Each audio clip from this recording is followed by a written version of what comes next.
Well, hello again to each and every single one of you very wonderful people, unless you do evil things. My name is Sam and I always present to you another episode of the weekly series of Weird Mind Newsroom, where for another week we'll be delving into another round of new releases, trailers and news stories of all forms of entertainment for you. So let's not waste time with the usual introductions, let's delve into all things media for another week. Lizard.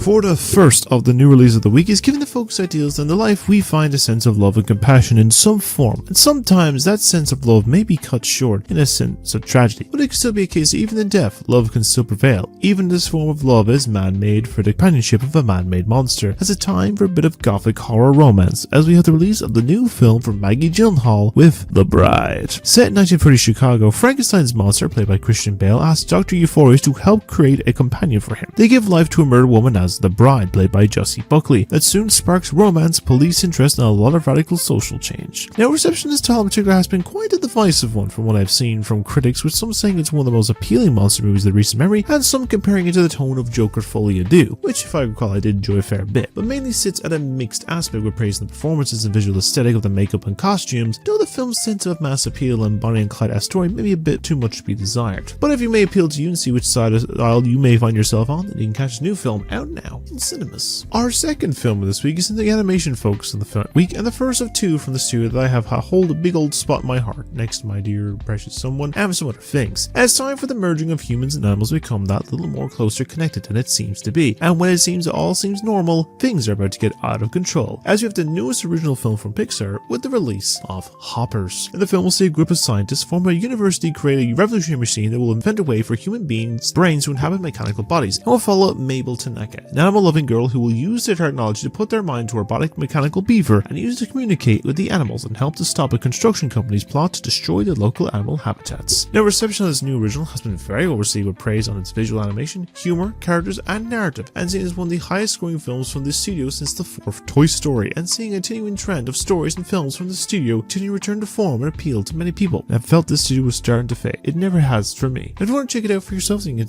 also catch this new film out now in cinemas. For our one TV show of the week, it's time to return to the past with a bit more of a continuing story of how one wish from a child brought his stuffed best friend to life, and will be returning to the growing pains of their teenage years of family struggles, personal discoveries and developments, and things getting a lot more foul and crude, as we're back with the release of the second season of the popular comedy series of Ted. Now, the new season will take us back to 1994, which will focus on the high school senior years of Ted and his best friend John, exploring their dysfunctional family dynamic with John's parents and cousin Blair amidst more raunchy humor and heartfelt moments as they navigate teenage life, hinting at new challenges and deepening their bond. Now, reception of this new season, like the first one, is very well received with praise in its humor, tone, and surprising amounts of heart present in the follow-up season, and being another success overall. If you want to check it out for yourself, you can catch the full season now on Peacock in the US or on Sky and Now TV in the UK and Ireland. On the first of the games for this week, he's given us such a tonal whiplash from the heavy action title from last week. I mean, I was building defense of his return, but now I will not mind Leon Kennedy choking me out with his muscles. Who said that? To the more cozier slice of life title with the world's most popular franchise, an all new way of life for these pocket monsters, as it's time for us to take a trip to this new colorful world and build it in your own liking, as we have the release of the new title of Pokemon Pokopia. In this new sandbox-based game, you will play as a Ditto who is transformed to a human trainer and will use your unique copying abilities to create a peaceful sanctuary for you and your fellow Pokemon and find a peaceful way of living, as well as living with some friends across the lands of Sanctuary. Reception of this new title has been very well received, with it currently being rated as the highest scoring entry in the Pokemon series as of late, praised on its mechanics, gameplay, cozy nature, and a whole lot more. If you want to play it for yourself, it is available now to play on Nintendo Switch 2. Our second game of the week is bringing us back old school style, as we're going in the more arcade aesthetic and a return to the surprise follow to a side-scrolling beat-em-up classic, as we're heading back to Toronto to battle more possible X's with the release of the follow-up with Scott Pilgrim EX. In this new follow-up to the Versus the World, you will take control of Scott or Ramona Flowers as you battle your way across space, time, and Toronto to defeat three powerful groups of the vegans, the robots, and the demons in order for you to save Scott's band's teammates who have gone taken by shadowy forces. The reception of this follow-up has been very well received with praise in its gameplay, characters, visuals, and narrative, even though like some more critiques maybe in the price compared to length and some possible technical issues, but we get the ideals of aspects of things. If you want to play for a retro throwback, you can play now on PS4 and 5, Xbox Series X and S, Switch 1 and 2, and PC. Of all that regards now, that's all the new releases that we do have for this week. Cindy! The TV's leaking! Now on the first of the trailers for this week is a return to a form of a genre that has gone a little out of style initially, but with some recent success things are about to get scary, crazy, crude, and I'm for sure outright offensive. As after a decade in silence and a return of the original duo that started the series, we have gotten the official first trailer for the 6th official title in the Scary Movie franchise. While there's not a lot much of a major focus to the plot right now, the film's brief premise at the moment will be to see a group of friends reunite with a mass killer that they encountered over 26 years ago returns to cause a lot more havoc. So I will say that has been quite the journey for the series, as the original 2 films of the franchise were seen as classics in the realm of spoof comedy, up there with the likes of the Naked Gun films, Airplane and Hot Shots, just to name a few, that were seen as some of the best. And then following the sequel, it saw the rights being taken by the original creator of the Wayans brothers and being produced by the company that ran or held some stock with Weinstein, and saw them begin to lose some quality over time, but has returned back to the original creatives, and I can feel like some sense of some potential again of some unhinged natural charm. In case since we've seen a lot of references like some Sinners, Get Out, No Weapons, like basically there's so much potential in this aspect. I feel if anything that there has been so much material in the realm of horror in the last decade since 5 that has so much to pull from, and from what I've seen it does look entertaining and well worth watching. Hopefully it will be a success, but I guess we'll find out in due time, as the goofs and scares will be hitting cinemas from the 5th of June. On the side of the only horror based trailer for this week is seeing a return of a franchise and universe that has only really started just a little over 3 years ago, but it has been the case that besides the budget and quality of levels that they are consistent and will try to turn beloved stories to us as children into some twisted dark outcomes. And this time we get to focus on the little boy that is made from wood that while in the original will learn more appealing values, this version is going for a more grotesque approach to become real, as we have returned to the world of the Puniverse with the release of the trailer for Pinocchio Unstrung. In the film we'll see Geppetto introduce his grandson James to a magical doll named Pinocchio and soon develops a friendship. However, unaware of Pinocchio's naive nature, James introduces him to the world, resulting in the doll going on a crusade to rid of all things bad, and in the process find a way to become a real boy. So it's definitely a case that we've seen quite the array of versions of this character both in animated and live action forms, and while the case that some can be in the realm of Uncanny Valley, most times you can deal with the character design look here. But in this case, I don't know what it is about the design is just really unsettling. The fact as well of seeing the behind the scenes clips over the last few years with this film and they actually made a physical moving puppet is quite impressive craftsmanship, and also the more unsettling to me and that they're really going in the more serial killer body snatcher type with this one, which I feel makes it more unsettling. And I guess well they got the original Freddy Krueger to voice Jiminy Cricket in this, which I think makes the most perfect sense for this. Now while there's no release date as of yet, similar to how it was over here with Bambi and Peter Pan, which still has no release dates yet, the film is set to come out alive sometime this year, but I guess we'll see when it comes along. For the second of the superhero trailers this week and the last one of the week, it's time for everything to go big or go home, as the many events that have occurred the last few years have culminated altogether into all-out conflict and sense of martial law about to become dangerous, that the world where heroes are a common occurrence may see the demise of humanity all in the focus of ego, and soon will come down to some ragtag group of resistance to stop the true instigator, as we have the release of what I assume is the final trailer for the final season of The Boys. Now coming off the events of season 4 and Gen V's season 2, the world is now under the rule of Homelander's reign and are subject to his erratic egomaniacal whims. Huey, MM and Frenchie have found themselves prisoners in a freedom camp, while Annie struggles to mount a resistance against the overwhelming soup force, and Kimiko is nowhere to be found. But when Butcher reappears ready and willing to use a virus to wipe out all of Soups off the map, he sets in motion a chain of events that will forever change the world and everyone in it. So I will say with anything that this series has, so one big thing I definitely say is one to discuss is that in the focus of hoping this will have it in motion be made, the final season be a turn to burn to be a success and not turn out poorly, or recent ones like Stranger Things being an example of a long-running show having a bit of a messy conclusion. I would say I'm excited for this final season, but I'm also cautious as from what I can understand from it and at the moment, the show may have altered the ending of the comics from what I have recalled or have been told from that who know a lot more about the contents of the comics itself, but I hope it will turn out well. But I guess we will see, as the final season will be making its presence known for a month's time on Amazon Prime from April 8th. And for all that regards, that's all the trailers that we have for this week. Your Honor, Mario will never be ballin'. And for the focus of our one focus story for this week, I initially was going to do Indie World, but I feel like most of the stuff has already have come out or kind of thing, or I don't want to really get emotional stuff. But in this instance, we're going to serve up our weekly serving of the Hodgepodge Special, where I'll be delving into some of the stories that vary in tone and concept and have all of them come together into giving some insight onto those topics, while also delving into some stories that you may have missed from this week. But let's get into it then, shall we? So I will start with some big news for this week, and we were focusing on some aspects of the realm of some studio shakeups and changes changes, and this is with an update to a story I talked on a little earlier last month, because it seems the news that has come along in focus that was showing concerns back then what seems to be coming to fruition, as was announced this week that the title of Highguard will be coming to an end and is confirmed to be shutting down from the 12th of March, so next week, making the title lasting a total of 6 weeks online before shutting down, making it along the likes of the Day Before that lasted just a weekend and Concord that lasted 2 weeks. Now, the signs of this were first shown when some people spotted artists and developers from the studio announcing that they were let go from the studio and were looking for work, and it seemed that this title was doomed from the aspect, even with them having a skeleton crew left to run the title and initially having a full year roadmap planned out and shown as well. But it felt like it basically, from the Game Awards placements, the unveiling, very little marketing up to the release, and the mixed appeal about the likes of live service-based games. It seemed it was going to have a rough hill to climb, but it looks like it was too good to be true. It seems such a shame for when a game has a sense of passion from some developers and just gets bodied by people online that just join the pipeline of game bad without giving much of a reason to it. I know the likes that game development is difficult from my experience in college and from someone I care about deeply who worked tirelessly on a game they made too, which you should check out. I do hope the developers of the title get a chance for a win and for all the artists and programmers to be back on their feet in no time, but I guess we'll see in due time, but we shall pour one out for a game that could have had a chance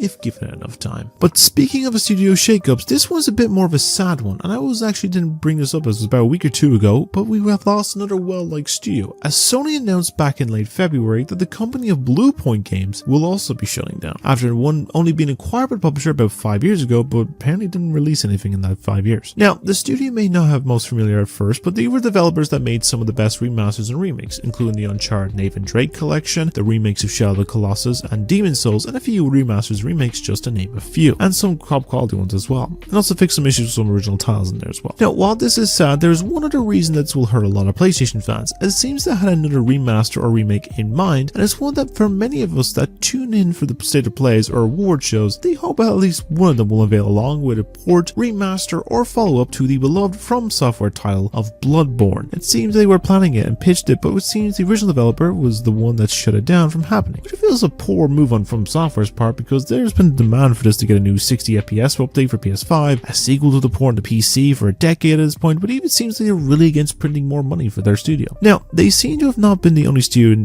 interested in this. Since Blue Point's announced closure, it seems around 10 other studios have pitched they're making a remaster, remake, or help a sequel or PC port, but it seems to be down to the original dev studio to make it. I think personally, if anything, they let the studio go out strong with a swan song of remake and port of this classic entry would make the most sense, but in all sense, I'm sure to be a point at seeing a follow-up to this title, but I guess we'll have to demand and wait a little longer. Part of me feels like Duskblood is kind of a sequel to it, but I guess we'll find out in due time. As of now, nothing has been made official, but if anything new comes about it, I will provide that, of course, in a later episode. Now, in this case, it's been a week or two of quiet on my end, but with some discussion on this topic, but we are once again talking another story and reportedly rumored set from the company of Lego. Now, we have talked on some other sets over the last few weeks that were confirmed or rumored, from Snoopy and Woodstock, Shrek, Tintin, Pokemon, and even a sequel to the large Mario Kart build from last year with the Green Luigi, which I feel we'll talk on next week if it's unveiled on Mario Day. But for this new one, that was reportedly rumored as a set that has been a series of sets based on the series from a very long time ago, as coming back with a new special large build that was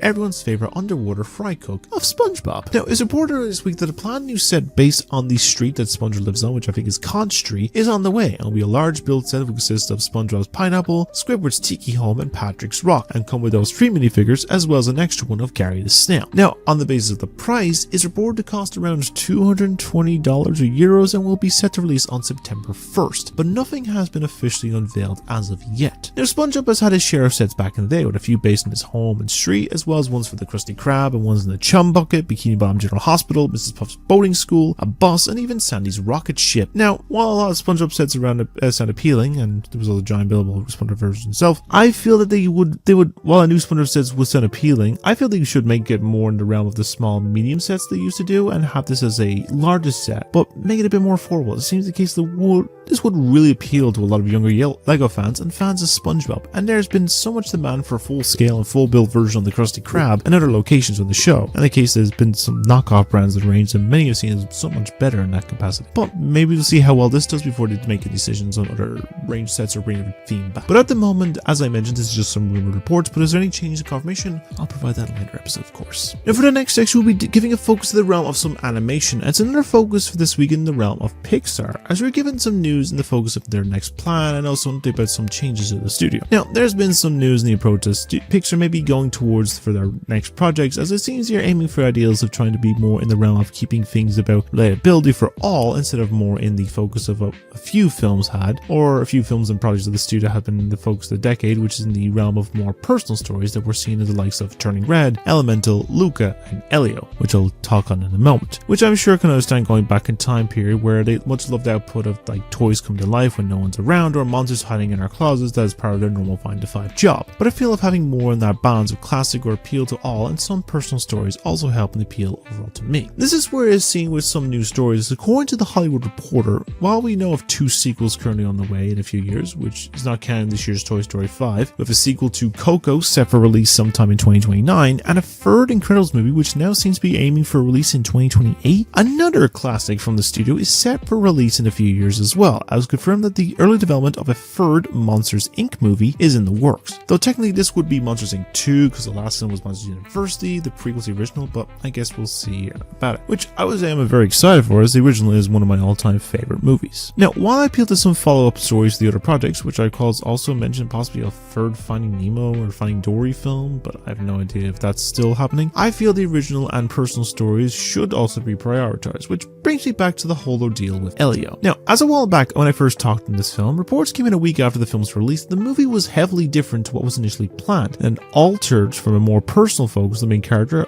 being a bit more flamboyant, but trimmed it down properly to be demand of Disney, who seems to be against that kind of aspect, but will do a massive amount of queer baiting in their own projects, and I hope in some form that we'll see the original version sometime in the near future. Now, overall, I feel I hope Pixar will still see a lot more appeal and interest in the future, as I love the studio and enjoy seeing their new films and hope they will turn out well in the future. But in the case, I'll provide some updates about new projects when they release new episodes, but I hope it's a case that we see a balance of both original and some follow-up stuff when they have follow-up stories. Just, overdoing it can just make it feel tedious. Now, a bit of a shorter bit of news, but this update is another favorite animated project of mine. We've gotten some news for follow-up to an award-winning animated film that has some success in the box office, and reports a follow-up was on the way. Well, now we have been officially given the official green light just this week with the confirmation of the sequel to The Wild Robot, which now set to be titled as The Wild Robot Escapes, now in active development at DreamWorks. The film has also been confirmed with some returning talent, with the new heads of the project, with Namora director Troy Quane set to direct the film, with the first film's head of story Heidi Jo Gilbert, who will be taking over directing duties from the original director of Chris Saunders. Though Saunders will still be writing the project. In the concept of the follow, we will see Roz and Bright will find a way to escape the facility that she returned to at the end of the original movie, and must find a way to get back home to their island once again to help protect their newfound home and family of the animals, and establishes more of the character dynamic